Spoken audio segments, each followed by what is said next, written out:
I've just arrived at Bicester for the Scramble, and I've travelled over here in my 1980 Porsche 928S, which you can see just behind me. There's loads of interesting stuff here already, and I've not left the car park yet, so I'm hoping that I can show you lots of other awesome cars today. This is a Volvo 262C from August 1979. Volvo only built 6,600 of these, and they were specifically aimed at the American market, and I'm not sure how many they sold over there, but it was an absolute departure from Volvo's styling once you get above the doors. It's got what is known as a landau roof, which means it simulates the effect of a convertible, but it isn't a convertible, and that originates from the 19th century on horse-drawn carriages. But as you can see, it absolutely is a Volvo 240 or 265, but it's a coupe, 4 seats, and when they were released, people just could not understand what Volvo were doing at all. And today, it's still extremely unusual, but looks awesome. But it could only be a Volvo. And inside, it's got the most awesome design of seats, which hopefully you can see through the reflection of the sun. Massive wooden strips of wood trim and ruffled leather on the door cards.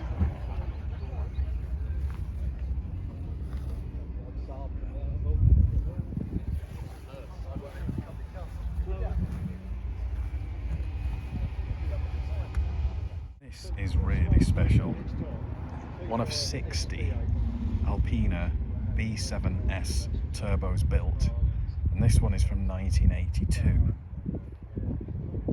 and it has 330 horsepower, which is 30 horsepower more than a 928S that was launched in 1980.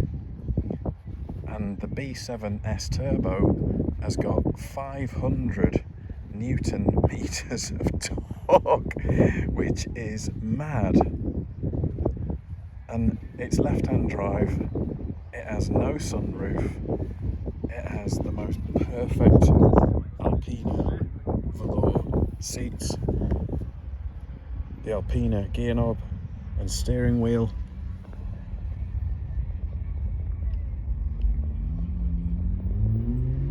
And on the dash, it's got the extra gauges, which include the boost gauge, which every 1980s turbocharged car should have. And there's other stuff on the dashboard as well, and I can't work out what it is yet. But in this blue colour and the silver Alpina striping and that B7S Turbo badge, the matching plate, almost, is just perfect. I've not left the car park yet, and this is car of the show for me already. It's got a rear window blind, it's got Pioneer 3-way period speakers, rear headrests, and those gauges are just something else.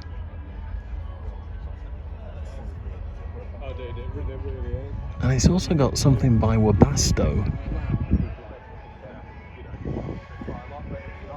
and I'm not sure what it is. It's just awesome. And it's got a boost dial to control the boost on the transmission tunnel. I think I can go home now. This is it. Car of the show already. It'd be tough for something to beat this. Just wow.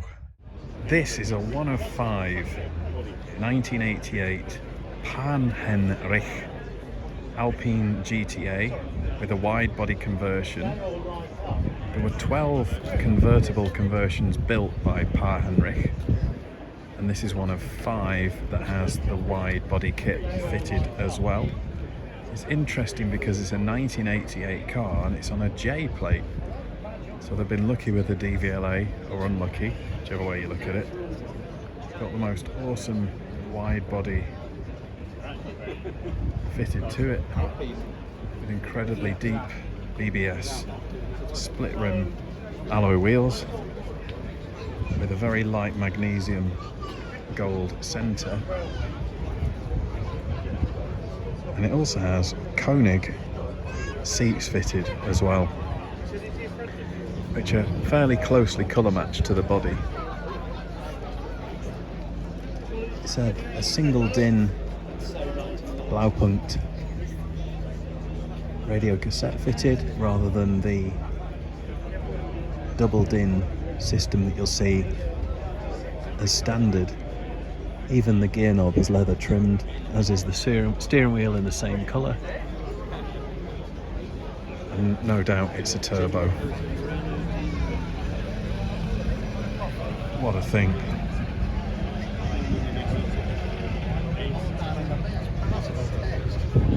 What a gorgeous 633 CSI non-highline 6 Series with the narrow bumpers on the back and a much less 1980s interior, lending itself much more to the 1970s. In fact, real sort of crossover design. The door handles are interesting in that they're almost like a rifle bolt action to them, and in this colour is just absolutely of its time. No rear spoiler, narrow rear bumper. Those gold BBS wheels just look perfect against that green paintwork, and the brown tinted glass, and the full width vents across the dashboard, and the earlier style rear lights as well. Just a fabulous design.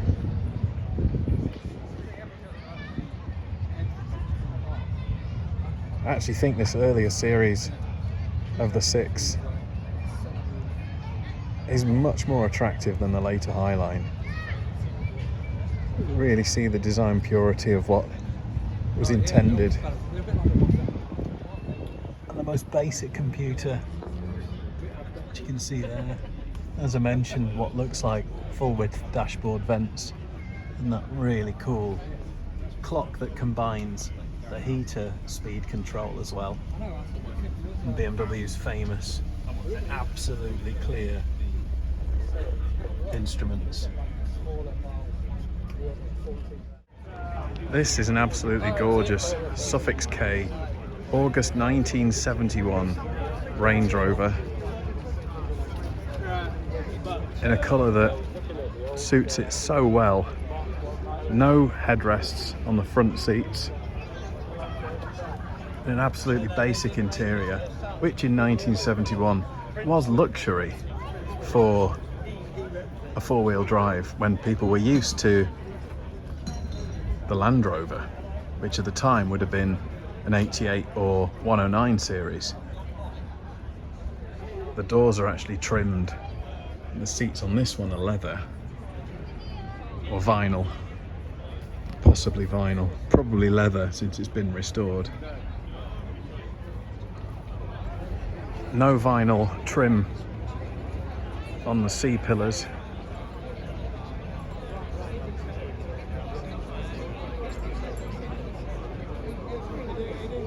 That iconic steel wheel design and the split rear tailgate.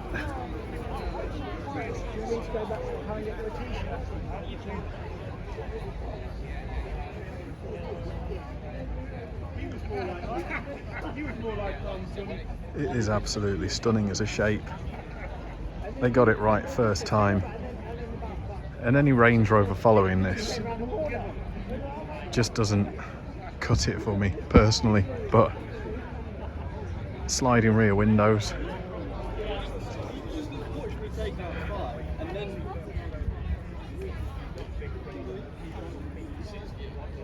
Auxiliary gauges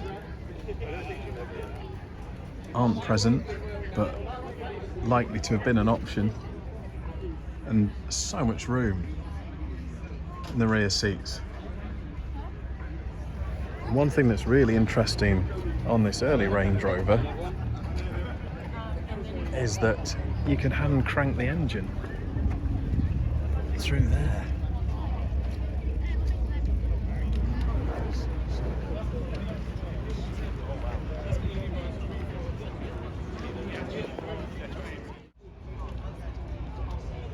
And behold, a Citroen Visa GTI with 115 chevaux, which was actually renowned for being a better handling car than the 205 GTI 1.6, which was around at a similar time. It actually stands out more than a 205, I think, as a design, particularly with a lot of the bodywork adena that they've put on it. Amazing how much wider the front track is compared to the rear.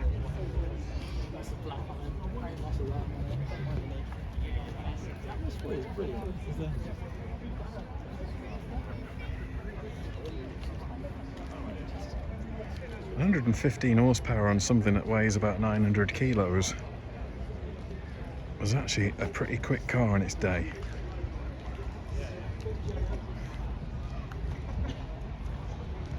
But it's certainly not as pretty as a 205 GTI. But there is something attractive about it.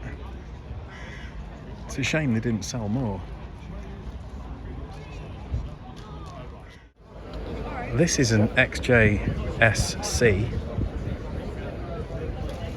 in appearance, but what first surprised me with this is that it's on a T registration, which is 1979, and I didn't think the XJS came out till 1985, maybe, before the full convertible.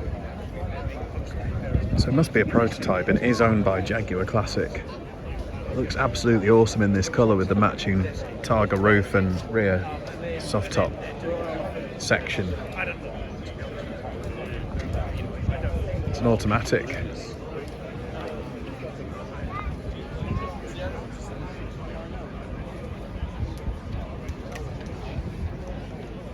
Actually really growing on me. I think part of the reason is that it's missing the rear buttresses, which leaves a cleaner look to the rear, although the buttresses do look incredibly iconic on the XJS. But it's got to be a prototype. I'm absolutely thrilled to finally get to see this XJS 66, which is actually badged a Daimler, and it's the only one built. It's a prototype. This is a V12, and it has Targa roof panels and no iconic XJS flying buttresses on the rear, but it actually lends for a completely different look, and I think it works. As a prototype, it was actually taken to the US along with a convertible proposal, and the US customer clinic wanted really the convertible. They didn't buy into the Targa option, but I think it looks absolutely awesome. And you'll see that there are some really interesting design details, that it's got the fluted front grille and a rather clever number plate. Just move around to the side, you can see the Targa panels, lift out Targa panels on the roof. Slightly different treatment in terms of the chrome trim. Sorry about the XJS police car just next to me. And there you can see that there's no rear buttresses. And another interesting feature is this additional panel that goes over this section here, which is normally recessed. It's been added on to the boot lid to differentiate the Daimler from the XJS, and you can see the fluted trim above the rear number plate as well. But it is a fantastic looking thing, and just so different to the XJS without those rear buttresses. It was gifted from the styling studio to Jaguar Heritage and is now in the museum at Gaydon, where you can see it in person, and I'm so pleased to have seen it today.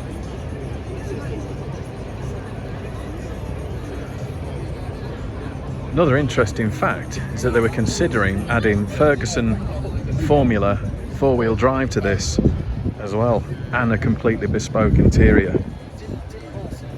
But because it wasn't progressed, they didn't go for it. Just a fantastic thing to see.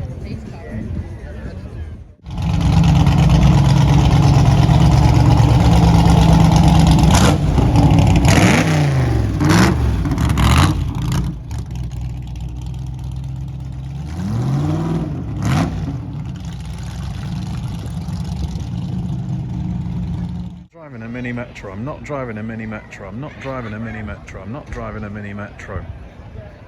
They've rebadged it, you fool.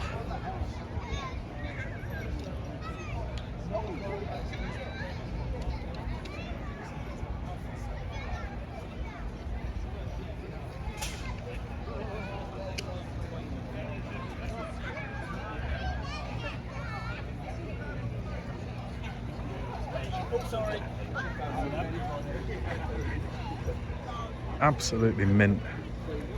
Actual mini metro. Not a metro, a mini metro. With an interior that follows on from the Rover SD1, where you could just move the instruments across to the other side if you've got a left-hand drive car with minimal fuss. Which was less possible with the later version of the Metro and Rover 100. And seeing a purple convertible is a rarity as well. Sorry about the Alan Partridge impersonation. Had to be done. But what a pair. This is a gorgeous 456 pre-modificato. You can't really pick up the colour of this green in the sunlight, but it looks absolutely gorgeous.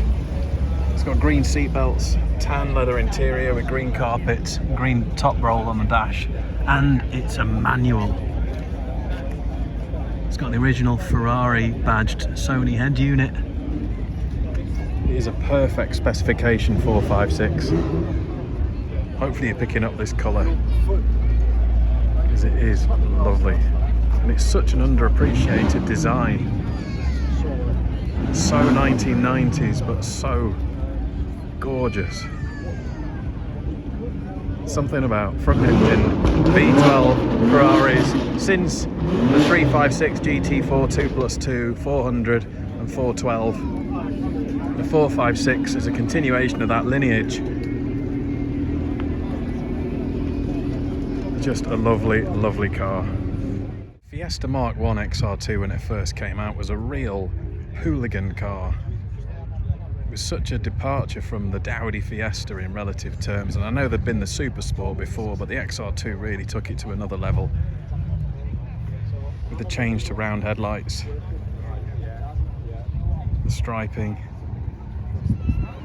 more sporting interior.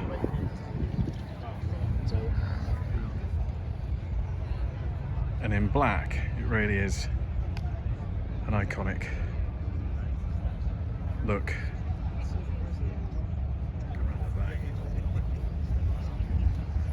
And this is relatively high spec because it's got tinted windows, and the one my mum had from new didn't have tints. And this is relatively rare because it doesn't have a sunroof either.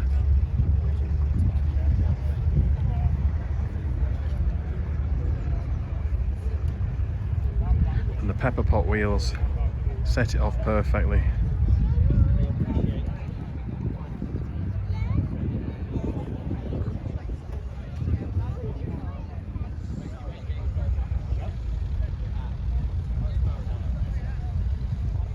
this one looks like it's from 1983.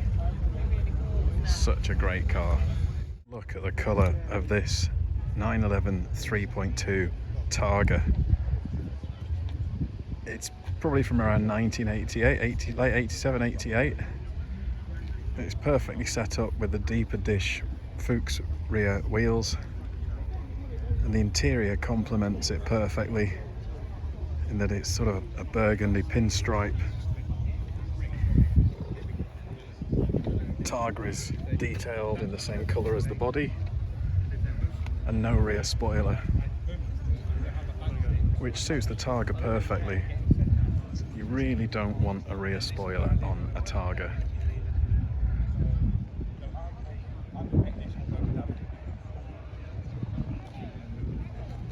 It is such a beautiful 911.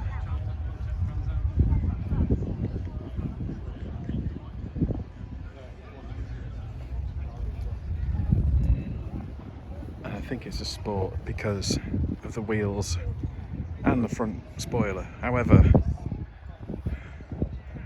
it could have been added at a later stage, but this is just a gorgeous 911 Targa.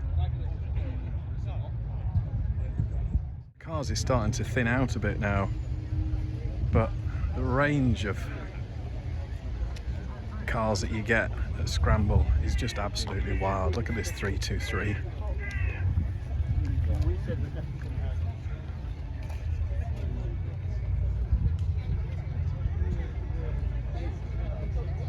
Fulvia MG Magnet. It's a great shape. TVR Camara. And an awesomely spec'd SEC 155 with an interesting set of wheels on it, and the tele-dialed 944